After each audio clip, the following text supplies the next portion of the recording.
Udhëheqës nga 50 vende europiane dhe aleat të tyre janë mbledhur në Armeni në komunitetin politik europian në samitin e 8 që mbahet ditën e sotme.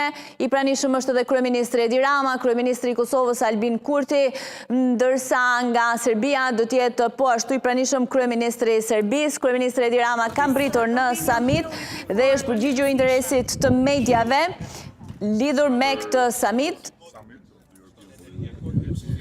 Another opportunity to share our common ambitions. Është një tjetër samit i komunitetit politike europiane, një tjetër mundësi për të ndarë ambicet dhe shqetësimet tona të përbashkëta, ndërkohë është një tjetër shans i madh për të parë se sa mund të bëjmë së bashku dhe sa e rëndësishme është të ecet përpara me Bashkimin Evropian.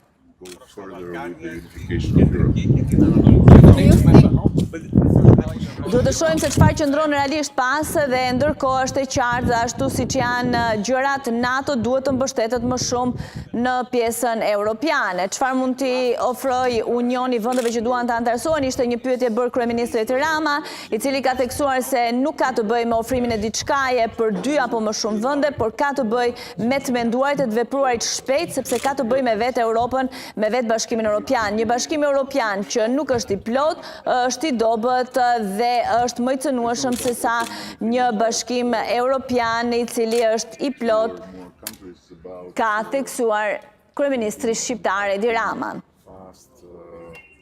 Because it's about Europe itself, it's about the European Union itself. A European Union that is not completed is weaker and is more vulnerable than a European Union that is completed.